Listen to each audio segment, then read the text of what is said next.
I am Eileán Chuilleanáin, and I'm going to read and then talk a little bit about a poem called All for You. Once beyond the gate of the strange stable yard, we dismount.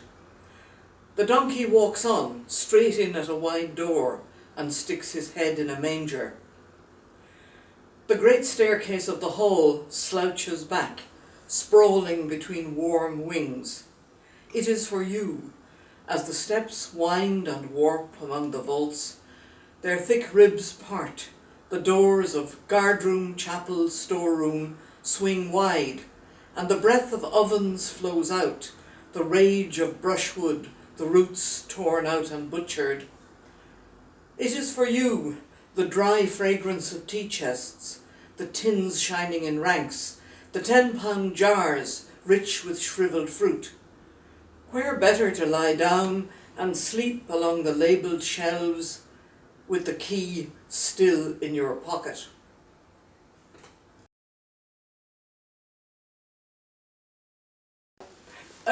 This one began from something rather trivial, the fact that I absolutely hate the use of the word you in advertising.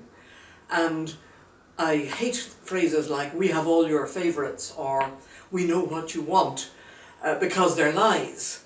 And I started with the idea that I'd write a poem just about how much I dislike that. And then it became clear that that was far too negative a sentiment to build a poem on. And so I began to think, what's the opposite of that? And the opposite way of saying you with real reference to the person you're talking to is the you of love. So it is a poem about love and the shocks that you sometimes go through in loving another person. The house image is very central to this poem. First of all, it's a house that I remember, or partly remember, and partly have made up. The house I grew up in was rather odd because it was an official house. My father was the warden of a students' hostel. So we had this house which was much, much bigger than anything we were used to, and it had rooms with all kinds of strange functions. There was a room full of onions, and there was a room that contained the vestments from the chapel at the bottom of the garden. And that feeling of a house that has secrets, that has unexpected parts to it, just came to me.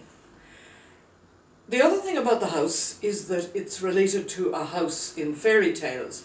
There's a motif in fairy tales where somebody comes to a house and it's a completely strange house, but still they seem to be expected. There is stabling for the horse, there's a meal, there's a bed. That happens, for example, in the story of Beauty and the Beast. So I suppose I wanted to suggest that there may be more to the house also, and that's where the heat comes in, the breath of ovens and the rage of brushwood, the idea that at the heart of the house there may be something you haven't quite bargained for. The end of the poem is about what was for us as children the most interesting room because it was kept locked.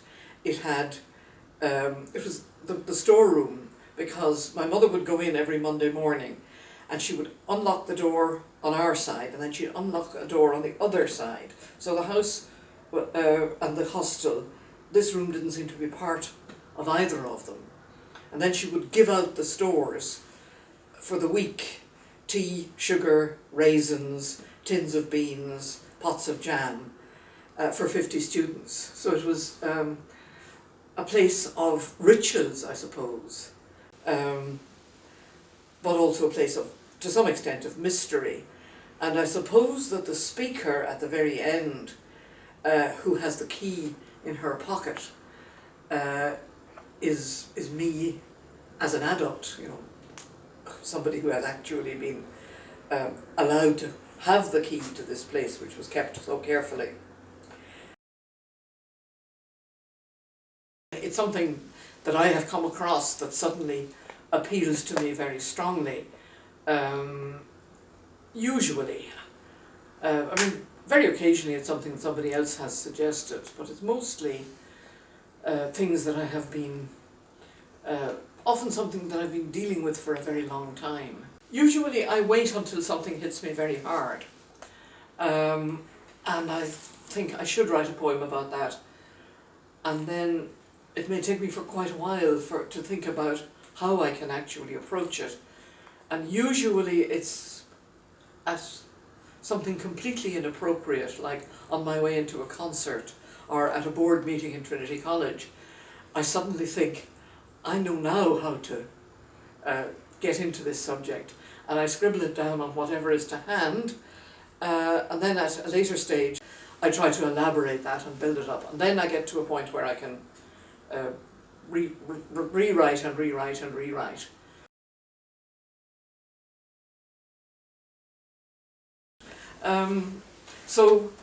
I think it's very important that people should actually think about language and what it means in that serious way when they're young, because school is the great opportunity for learning things. There are lots of other things that you can learn later on, but there are some things that to sit in a class day after day really does give you the chance. And I think that's especially true for anything to do with language.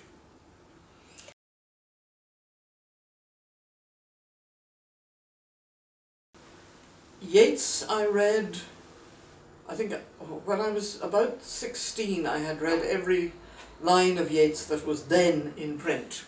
A lot has been printed since then that I haven't necessarily read. But I did learn a huge amount from reading Yeats over and over and over. In adult life, a lot of poetry in translation, Dante, Cavafy, Baudelaire, those are the names that I would immediately go to. What they would have in common is a sort of narrative core, and I think I am very much a poet who draws on narrative, even if I don't usually finish the stories that I start, but narrative is always there.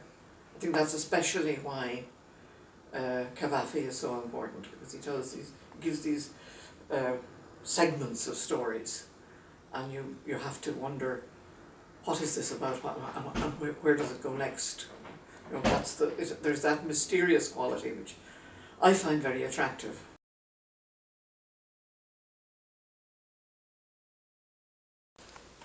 Poetry means what it says. I mean, it is a particular use of language where you don't have to say what you don't mean, and you don't have to, put in things to get over gaps, which I think does sometimes happen with fiction. Language has got a relationship with truth. It's not an absolutely simple relationship, but I think that the best way to understand a poem is to see what it says and assume that it's saying what it means.